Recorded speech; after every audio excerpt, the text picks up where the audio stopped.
I'm Tim Thurston from Team I, and I'm talking with Jamie Martin from Correct Careers Coaching.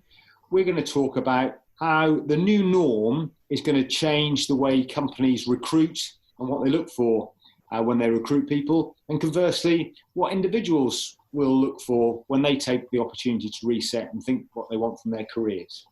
Jamie, how are you? Yes, very well, Tim. And yourself? Yeah, very well, thank you. So let's talk about companies first. They're obviously going to be going through a resetting process, thinking about what kind of roles that their company will require, and also what type of people, I guess, are going to fit into their teams. So they've got a big reset task ahead of them at the moment, haven't they? Yeah, every business in the UK, whether they're experiencing increase in trade or there's been a turn around since the coronavirus, are going to have to be looking at resetting. And one of those areas, which you cover with Team I, is looking at the people, and which is what I focus on, people development with my business as well. So the areas that companies will need to focus on are individuals now in the right roles, because roles will be adapting, roles will be changing. Should there be areas where they can enhance recruitment and bring new people in to support others, and along the lines of succession planning as well, and also working with different types of people and their roles. Would they be doing remote working, or would they be traveling less? So there's various areas the company needs to focus on for their people in the business, and recruitment would definitely be one of them, whether to bring new people in or to look at what the future will hold.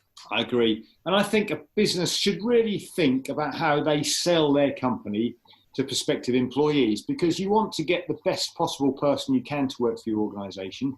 So you need to think through, in my opinion, why should someone join your organisation? And it's not just about the financial rewards. It has a lot to do about their learning and development and the culture of your team and the purpose of your team, and aligning that to your individual. So I think that's really important, Jamie, don't you? Sell your company. Yes, so it used to be that the business was inundated with candidates applying for roles, but then it turned into a bit of a candidate shortage market. So candidates have the opportunity to decide, who do they want to work for?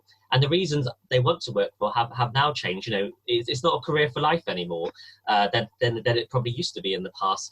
People are looking for culture, investment, stability. So if the company's not portraying that message via its channels, its social media, or even internally, then how is it going to attract the right talent that is looking for the business? Yes, and use testimonials from your current staff. I think that's underused in recruitment. It's used an awful lot in marketing, customer acquisition. I mean, it almost goes without saying, people want to know from your current customer base what successes they've had and reasons why they should buy from you.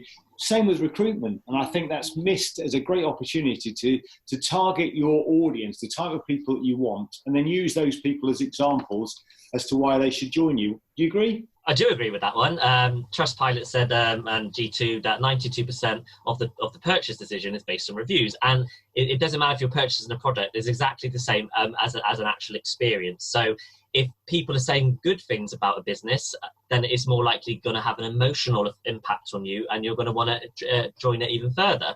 So when I actually used to recruit, I would contact the employees that I placed within a company and ask them, could they write me a testimonial that I could put on an advert, so that it would encourage others to actually see what the real life experience is working within the business, and that is going to be a way to attract people in. And also, when you look at companies recommend referral schemes, they're going to contact people they know, but what are they going to say about the business? So yes, the testimonials is important, but also it's the type of culture and the investment the company gives to employees to be able for them to want to go and write a review, say on Glassdoor, etc. Yeah, absolutely. So I think in summary there, obviously it needs to be an attractive role with a good remuneration package, but their learning and development is equally as important.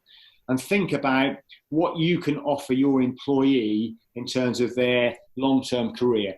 From the individual's perspective, let's talk about that now, Jamie. What do you think individuals are going to be looking for in this new world that we're going to be entering into. I'm glad we're speaking about this because I really want to give some, advice to the candidate pool out there. There is going to be, some changes to the business market.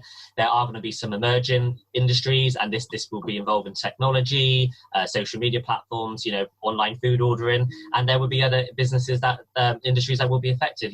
At this present time, the leisure industry. So individuals, they need to be prepared for the next steps, and that may be, during this period of time, looking at updating their CV, looking at updating their LinkedIn. That's the main business-to-business platform, which businesses and recruiters will find individuals on.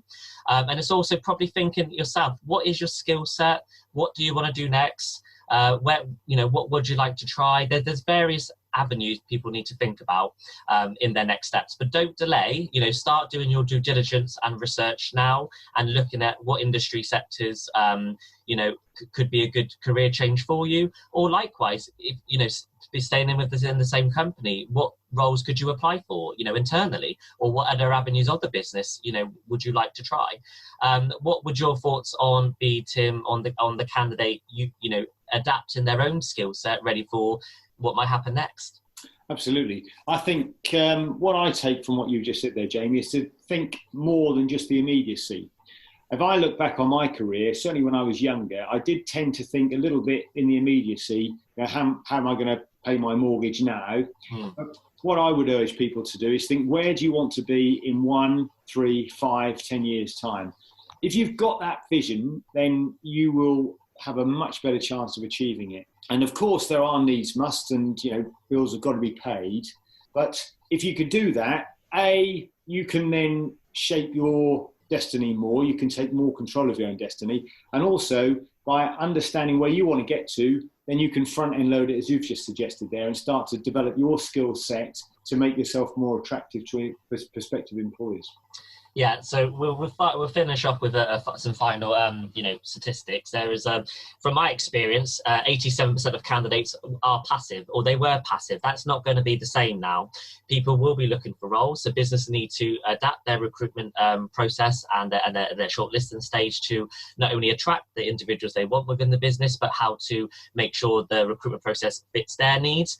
And also for the candidate as well, is to think about, like you said, where do I want to be in 5 to 10 years' time? What industry do I want to go into? What job do I want to go into? And start tailoring your CV specifically to that type of avenue. And making sure you update this specifically, probably on a platform like LinkedIn as well. Excellent. Thanks very much for your thoughts, Jamie. Thanks, Tim.